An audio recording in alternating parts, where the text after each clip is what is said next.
Obrigado pela apresentação. Todos dando um pouquinho de tempo, mas está tudo bem. Vamos lá.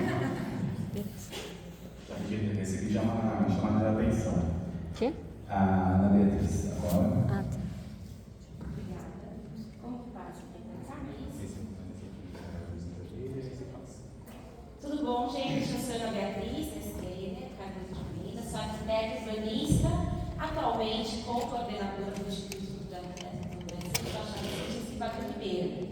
E eu vou falar sobre a minha experiência fazendo uma análise de caso nas Filipinas, porque eu fui parar nas Filipinas, fui estudar planejamento do território, na Universidade Alemã, e o segundo ano era nas Filipinas, e lá essa imagem do mediador, na verdade, ele está nessa figura do planejador, como um mediador dos interesses no território. Enfim, vou mostrar um pouco sobre as Filipinas e falar sobre o porquê que é que eu estou trazendo as crianças. Então, eu tinha interesse, eu cheguei nas Filipinas e lá a gente tem que fazer um trabalho prático e eu queria contribuir efetivamente, né, para o país. Então, eu resolvi que eu queria conseguir chegar perto da questão das crianças, que eu já tinha trabalhado aqui no Instituto Holanda um pouco sobre as questões das crianças e eu queria contribuir. E as Filipinas é muito interessante, ela tem uma quarta perna que é capacitar, contribuir para a capacitação do poder público. Quando eu chego na Universidade das Filipinas, eles estavam dando cursos, ali, ó, a gente consegue ver aqui, ó, para capacitar o pessoal, para capacitar o poder público, porque eles têm uma política muito empenhada no desenvolvimento centrado nas crianças, para conseguir melhorar a qualidade de vida dos serviços, do atendimento à governança. E aí eu consegui chegar perto da Unicef, falei, eu quero contribuir, etc e tal, os caras me apresentaram a prefeita de Zamboanga, que era um lugar onde ela se empenhava para conseguir contribuir para governança amigável das crianças. Ela ganhou vários prêmios internacionais, ela tinha várias ações, vários projetos pilotos da Unicef. E olha, ela estava até fazendo, gente, um conselho de crianças de até 15 anos para palpitar sobre a política pública, entendeu? E eu pude acompanhar uma dessas reuniões. E eu fui indo lá junto com a Unicef, e agora eu vou falar um pouco das Filipinas, porque eu estou falando, às vezes, o pessoal nem sabe onde é que está as Filipinas.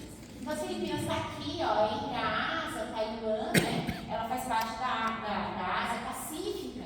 Ela é um lugar muito denso, porque ela é uma 13ª população mundial, tem mais de 7 mil ilhas, né? E uma população agora mais urbana, que está com grande maioria vivendo nas favelas, e ela está dentro do cinto dos tufões e dentro do círculo de fogo, né? Então ela é muito sensível às mudanças climáticas e a desastres naturais. Eu fiquei 8 meses lá, passei por 3 tufões, vi o vulcão Irupira, essa foto é minha, e ainda teve 3, como chama? Earthquake lá, o terremoto, enquanto eu estava lá, sem contar os outros, enfim, enchentes, que são pequenas desgraças, que a gente está acostumado, né? Só que além das Filipinas ser um lugar de conflito, quando eu vou chegar em Zamboanga, a moça da Unicef falou o que para mim? É um táxi oficial. Não, por que um táxi oficial? Né? Não, porque não é legal andar a pé estrangeiro. Né? Por que não é legal andar a pé estrangeiro? Porque em Zamboanga, os estrangeiros podem ser raptados, é um lugar onde acontece muito conflito armado, devido à posição estratégica. Zamboanga está aqui, então ela é um lugar muito estratégico, e aí tem um movimento lá chamado Moro Nacional Liberty Front, que ele costuma fazer pequenos ataques, sequestrar o pessoal lá para negociar, então eu não podia andar a pé em Zamboanga. E aí eu fiquei lá, eu cheguei lá, só para vocês terem uma ideia, foi um pouquinho antes de ter o lockdown geral, quase que 3 anos antes do lockdown, e eu fui lá acompanhar as reuniões da prefeita, etc. Então eu tive a oportunidade de estudar lá. Então, assim, Zamboanga é muito parecido com Santos, é um porto central, tem uma produção, entendeu? É muito mesmo semelhante, e tem uma violência urbana também. E Zamboanga teve esse ataque, esse cerco aqui, ó, em 2013, e eles desocuparam mais de 100 mil pessoas, tiveram que ser removidas dos lugares que foi destruído, porque os caras queriam negociar, eles chegaram lá, botaram fogo, era o que é um favelão de palafitas, pegou fogo. E aí o pessoal resolveu que ia fazer esse favelão de palafitas de um jeito que fosse participativo, com muitas instituições envolvidas, internacionais, academia, governo federal, local, etc e tal. E aí eles chegaram a um plano que se chama C3R, né, que é um plano de reconstituição dessa área, e eu estudei este bairro aqui, que é o mais vulnerável de toda essa área, que tem alguns instrumentos de análise urbana. Então esse é um lugar onde tem várias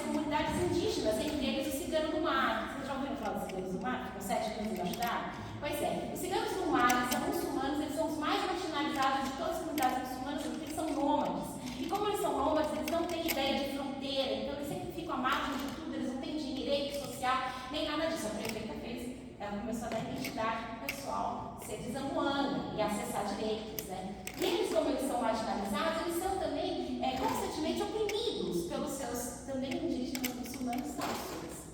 E todos moravam aqui, né? Então esse processo participativo foi um processo muito delicado, em que eles separavam os falsos, porque o pessoal, os salabadiaus não conseguiam se sentir à vontade, eles eram oprimidos, né? Assim, pelos outros. E teve esse projeto aqui, que constituiu 3 diferentes projetos habitacionais. Um deles sobre palafitas, porque os salabadiaus têm uma relação muito intensa com o mar, então eles só moram em cima das árvores, e o governo federal, eles conseguiram entender que eles iam voltar para as árvores. Então não adiantava construir fora das árvores. E eles fizeram um conjunto habitacional sobre palafitas e pesquisaram a questão de como eles construíam, etc e tal, e fizeram mais outros 2 conjuntos, né? Enfim, que estão aqui, muito pequeno, eu consegui ter a oportunidade, mesmo de longe, de entrevistar uma moça que é pequeno, né, 18 metros quadrados, ela falou, não, é a média. Então essa questão da dimensão também é um pouco cultural, para eles estava bom também da educação. Então aqui eu tive que fazer o levantamento inteiro dessa área, não tinha nenhum dado atualizado, não tinha nenhum dado, nenhum banco de dados, eu levantei tudo por base de georreferenciamento. E aqui, por exemplo, assim, então você tem esse conjunto habitacional, esse outro conjunto habitacional e esse outro. Isso aqui é uma área institucional da universidade, área de habitação social. E aqui é a parte rica.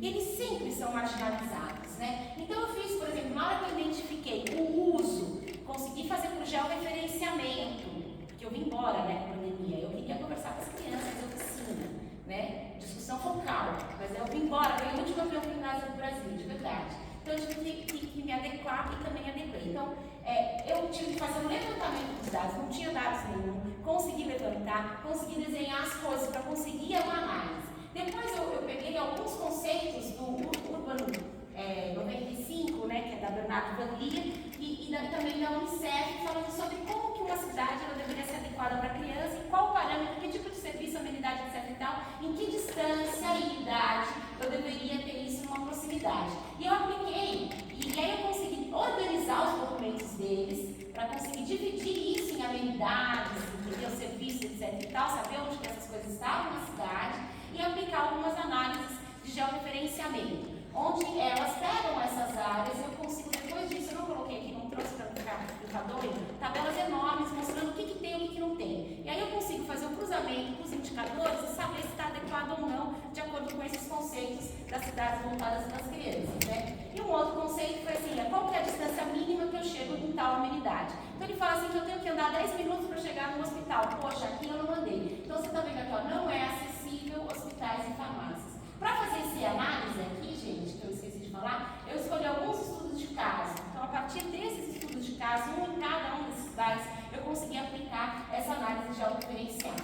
E aí eu também usei um outro método de pesquisa territorial, que ela é a passagem transect walk, que é para você andar transversal e entender mais ou menos como que é esse lugar, né? Porque como eu falei, eu cheguei lá, teve o lockdown mesmo das Filipinas, eu estava lá.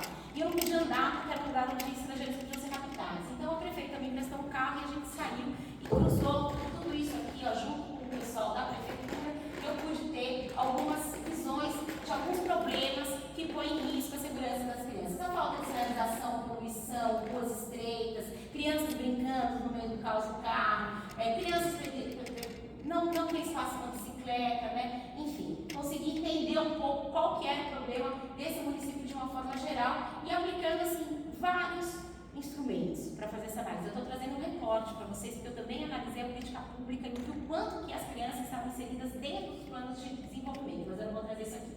E aí um aspecto das crianças é o quê? É o desenvolvimento orientado para o trânsito, as coisas próximas delas, né? Para a gente conseguir saber se tem verde suficiente. Ó, aqui não, só 1% das ruas, elas são sombreadas, é um lugar extremamente quente, né? Então você tem que sombrear esses lugares.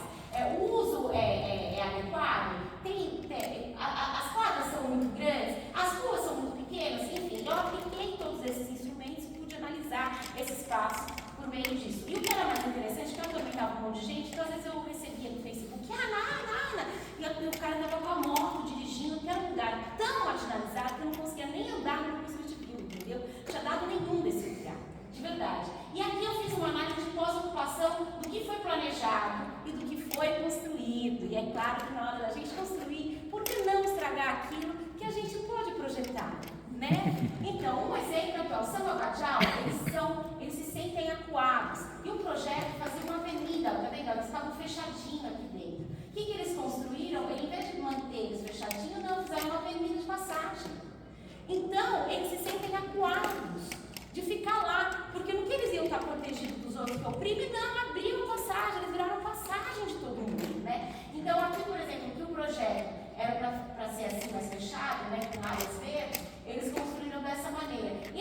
também que eram para ser prédios, tá vendo? Ó, bastante área assim, para andar, eles construíram de uma forma onde se espraiou tudo e eles perderam a qualidade total desses lugares. Então, por exemplo, aqui, ó, o planejamento, o que foi construído, né? Ó, o planejamento, que lindo! E o que foi construído? Então, a gente conseguiu analisar, por meio também dessas ajudas das pessoas locais que contribuíram, estou fechando, de 2 slides, ó. Falei que eu tinha 22. Conversamos com as crianças, e as crianças brincam na água, ó, caçar caranguejos e pescar, né? Então, a gente identificou os lugares irregulares para onde elas podiam brincar e fizemos uma série de propostas, uma mudança também no zoneamento deles, né? Como que a gente pode contribuir com isso e também alinhar a agenda de sustentabilidade. E aqui eu só vou mostrar 2 mapas, que só tem esses 2. Então, a gente fez uma proposta de como que é para adequar, né? Para melhorar as condições de segurança viárias nesse lugar e também melhorar a condição ambiental, promovendo, né? Propondo parques lineares, melhorando a floresta deles do mangrove, que é do mangue, porque o mangue segura o tufão, né? E ele também protege de outras coisas e ele é usado para construir também. Enfim, isso daqui foi um recorte do que eu estudei desse lugar chamado de Zamboanga. E para finalizar, me desculpa, as Filipinas, ela tem a menor área administrativa é o bairro. O bairro planeja o seu desenvolvimento econômico e aonde eles querem desenvolver. A partir do estudo do bairro é que o município ele vai montar o seu plano de desenvolvimento. E as pessoas são eleitas. Então, a Filipinas é um lugar muito interessante de se estudar. Eles têm questões de desastre de risco, mudanças climáticas, manuais onde todo mundo tem que usar isso e já ter isso dentro do planejamento delas. Me desculpe, passei um pouquinho, mas ó, um monte de slides, falei que elas